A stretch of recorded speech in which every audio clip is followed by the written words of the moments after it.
But today we begin the last of the documents that we're going to be looking at in our time together. And this one is on what's called the Decree on the Ministry and the Life of Priests.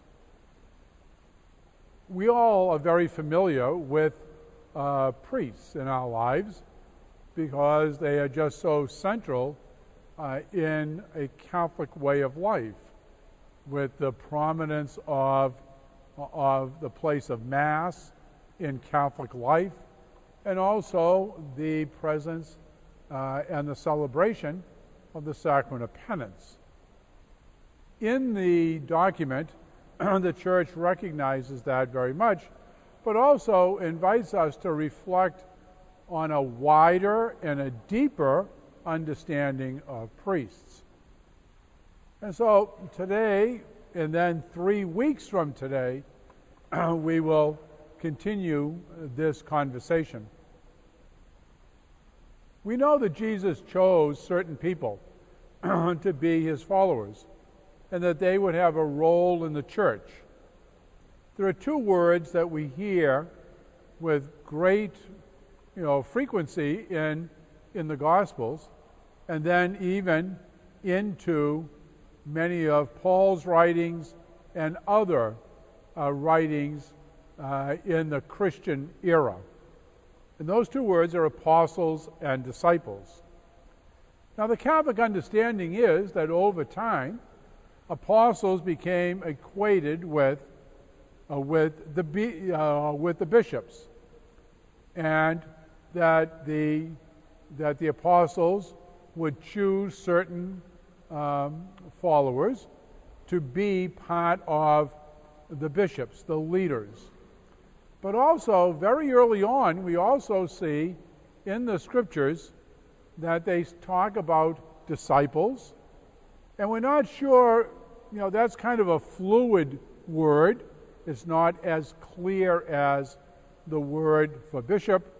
And also, we get another word in there called presbyter, which is meaning a person who is an assistant to or a collaborator with the bishop, and that has become known as the priests, and that the bishop is surrounded by his priests, and then for consultation, for preaching, and then also we have already talked a little bit way back in one of our early talks about the role of deacons. And so over the years, the Church has seen that leadership in the sacrament of holy orders is shared by bishops, by priests, and by deacons. Now, the largest of those three groups is, in fact, priests. For example, in the United States, there would be about 400 active and retired priests. There's a good number of deacons, but the priests, there's probably 30 to 40,000 priests in the United States. So the priests become the ones that we have the most interaction with on a regular basis. The document talks then about priests on many different levels, what they do and where they fit in. Well, I'd like to begin with the second area, and that is the idea that the priests are very closely related with the bishops, and that they share in the work of Christ as we all do. It's called the three ministries of Jesus: the preaching, the sanctifying, and the leading. So, those of you who here today who have been parents, who have had children, in a very real way, you were carrying out your vocation of being a parent by being one of the people who was charged with teaching your children. Before I ever went to school, my parents had taught me how to bless myself, how to say the Hail Mary, the Our Father. So the first lessons were by one's parents. And the parents also were very much involved in helping their children be able to get ready for the sacraments. So they were very involved in the process whereby children were ready to receive First Communion or penance. And thirdly, it was the parents as your first teachers, not just about church things, but also about how we behave, how we act. They were leaders showing us how we are a person within a community in a responsible way. Well, I use that example to show that what I'm saying, all of us, whether or not we're bishops or priests, parents, we all have a role in carrying out the threefold role of Jesus. It's different as a priest because it's a more formal involvement, but we all are invited, we are challenged to live that threefold role. So priests do it in a most particular way, looking to the bishop and looking to the people that they have been assigned to care for. The past 2 weekends, I've had the privilege to go to 2 different parishes, St. Vincent de Paul in Akron and St. Luke's in Lakewood, and installed new pastors. And that's a very happy event in a parish. It's a very happy event. In one case, a pastor had retired, and in the second case, a pastor had retired. After many years of service, their letter requesting resignation from the pastorate was accepted, and now a new priest was coming. And they accepted them, and he embraced them. It's a very touching ceremony about the role of the priest regarding the pastoral care of a faith community. Looking in the other direction, the priest becomes a member of what they call the presbyterate. In other words, all the priests together. Not just an individual, but I'm a member of this group that is centered around the bishop.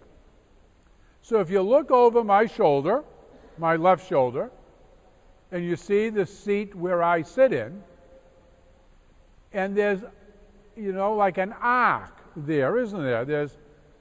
And that's called the presbyterium.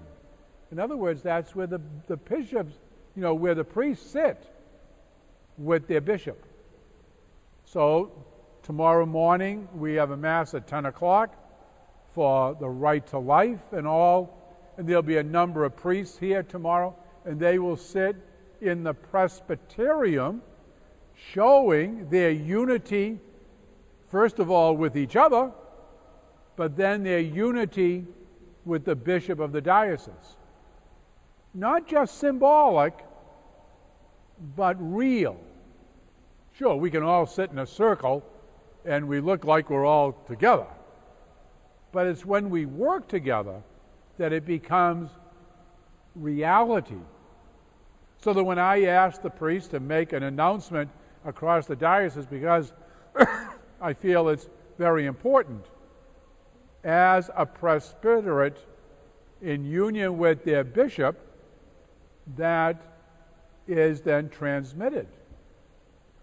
There's a special mass that happens every year, And that Mass takes place here at the cathedral on the Tuesday of Holy Week. And it's called the Chrism Mass. Now that's a Mass that has been around for centuries, and its focus originally was about the bishop blessing the oil that would be used in the diocese, the sacred chrism oil, the oil of catechumens, and the oil of the sick. And so only the bishop can bless it, well, except for the oil of sick, that the priest can. But the chrism, only the bishop can bless that. Again, from the beginning, it would be that the priest would come together with the bishop for that Mass. And then they would take containers, put the oil in it, and they would go home. And when they were baptizing babies during the year, they would take that and put it on the forehead of the on the top of the chest in baptism. The oil of sick, when someone was, sick, they would take the oil of sick and go to their home. Today they would go to hospitals and nursing homes and anoint them. And the chrism is used in confirmation. It's also used if you have a new altar or a new church. That is used, in the parishes. Again, it's a coming together. So the priest, on the one hand, his work is with the faithful, and his relationship on the other end is with his brother priests and with the bishop. So it's a very, organized, it's a very spiritual relationship on both ends. The bishop relying on the priest for advice and counsel, the priest looking for leadership from the bishop, spiritually and pastorally. This document highlights that by saying that every diocese is to have a group of priests who come together with regularity, who are the advisors to the bishop about major items of pastoral significance. A diocese is having, a conversation about marriage preparation. Now, certainly the bishop would talk to the family life office. He would talk, with a group of lay people. They're the ones that get married. But you would also bring that to the council of priests. So like every diocese in the world, the Diocese of Cleveland, we have 26 priests. A little over half of them are elected, chosen by the priests, and the other group, about 35% of them, I appoint. And so we have 10 meetings a year, unless you need more, and there's an agenda, and there's discussion, and from that, along with the other consultative bodies, many of the the church, the diocesan teachings and the direction we're going in comes out of those conversations. The priests are highlighted because of their closeness to the people of God. I mean, think about the closeness of a person who for 18 years was with a group of people as their pastor. It's a very special relationship of the people getting to know the priest getting to know the people, knowing what works and how it works and how it might be better presented. In a couple of weeks, I'll be going to Washington And at the meeting with the bishops, which we talked about a few weeks ago, but at this meeting, we're going to be talking about the rite of marriage. Not the right to marry, the rite, R-I-T-E, in other words, the book we use for marriage. And there have been some suggested changes. Well, I have asked some of the priests in the diocese. I sent them a copy of what is being proposed and asked them to read it and get back to me with some of their thoughts. Is this the best way to do it? Should it be done maybe a little different? How can this be as effective as possible? So there are many different ways a bishop will interact with his priests. That would be one way. The other way, of course, is, the last Friday of the month for 10 of the months at 1 o'clock at Wycliffe at the Center for Pastoral Leadership, and we have about a 2.5-hour meeting. But I think that's an important thing that the priests are seen as being very, very significant in the overall running of the diocese. There are 3 things that I've already mentioned, but I want to talk about those same 3 things. I used parents as an example a few moments ago. But I want to now speak about those 3 things in relationship to the priest. The first thing was teaching. Well, one of the most important ways that priests share the gospel is in their preaching. And that is something that we're constantly working at. Just in the few years I've been here in Cleveland, we come together every year, the priests, for a day, or in the alternating years, 3 days that we spend together. And about half of them, we have been talking about preaching, bringing people in to help us reflect on what we're doing, how we're doing it, why we're doing it, what should we be doing, and all of those different perspectives. Why? Because for many, many people, their first and most significant receiving church teaching is at Sunday Mass. Now, some people will read, some people may come to a group like this, but from the majority of Catholics, the Sunday Mass is where they learn about church teaching. So that is a crucial moment. It's a crucial moment. It's an opportunity that we need to take seriously as preachers. The second role is that of celebrating the sacraments. The usual minister would be the priest for baptism. Now, deacons can baptize, and they do,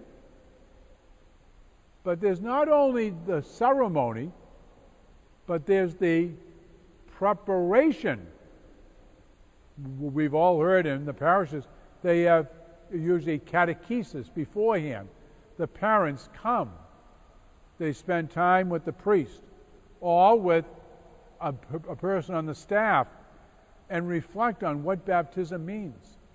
Not just what it means in a theology book, but what does it mean when you're actually baptizing Mary and John's first child in your life? Are you ready to accept the responsibility of training your daughter in the ways of faith? That question is asked of every parent before the baptism. And what does that mean? How do you help people realize that? Well, that's the teaching. That's the sharing of that teaching with this couple before you actually have the baptism. And then thirdly it is foreseen, is not working as it is foreseen because of the shortage of priests, but it is foreseen that every parish will have a priest who is the shepherd. That's the goal of the church. Now, today about 18% of the parishes in the United States do not have a resident pastor. So that, they do the best they can in Montana or Wyoming. Here, we're still able to have, priests in the overwhelming number of our parishes. But, to be honest, the number of priests as they go down is going to be harder and harder to maintain that. I mean, right now, we're very close to, even, which is not good. I take those same three things that we talked about parents. They are different, but they're the three categories. Sharing the faith, helping people receive holiness, and the guiding, the leading of a community. And priests are at the very heart. And that's why priests end up to be so beloved by people. Why? Because a good holy priest invests himself in that community. They become his family. They become his responsibility. And they generously and bountifully share themselves for the good of others. That's all highlighted in this document as it really fleshes out the human dimension of being a priest, helping people come closer to God and helping God receive people through their ministry. They also say that priests, in the document, are to be very open to people who are not there every Sunday. Now, there are two ways you can be present. One, you actually get to know the people in the community who are not Catholic, or you impress upon the ones who are there that that's also their work. But the priest is called, just as a bishop is, I am to have solicitude for the people in this diocese who are not Catholic. So when we have, for example, in many of our schools, many non-Catholics, or in the 8 counties of our diocese, the number of non-Catholics that we serve in Catholic charities. The Catholic Church is not a closed-in group that we're just taking care of ourselves. We are open and interested in sharing the good news, sharing all that means so much to us with others. And that is localized in parishes, and in a particular way in the ministry of the priest, who is the pastor. I just want to make one more quick point, and then we have to, have time for our questions. In our lives, we know that there are different kinds of priests. There are priests like the priests who are here today, the priests that you see here at Mass, who are priests of the Diocese of Cleveland. We were ordained to be priests of this diocese. But there's other priests who belong to religious orders. At some point, these religious orders were founded by the church for special purposes. So, for example, St. Andrew's Abbey, where the Benedictines are, where Benedictine High School is. They were founded back in the 500s. And their task was to work and to pray. And they needed a way to support themselves. So they run a high school. A Benedictine place in Massachusetts, they make vestments. A Benedictine place in Easton, Scotland, they raise cattle. You need to support yourself, and so there's a work that they have. Now jump forward 1,000 years, and you have the Jesuits were founded. Another religious order that had another direction of focus. And between the two of them, you had the Franciscans, Francis of Assisi, the Dominicans, Dominic. And then after the Jesuits, you had others, the Redemptorists, the Passionists. The church has many, many religious orders, all of which were founded with a certain charism, a certain gift. So here in our diocese, we have Benedictines and we have Jesuits. We have Franciscans. We have Capuchins.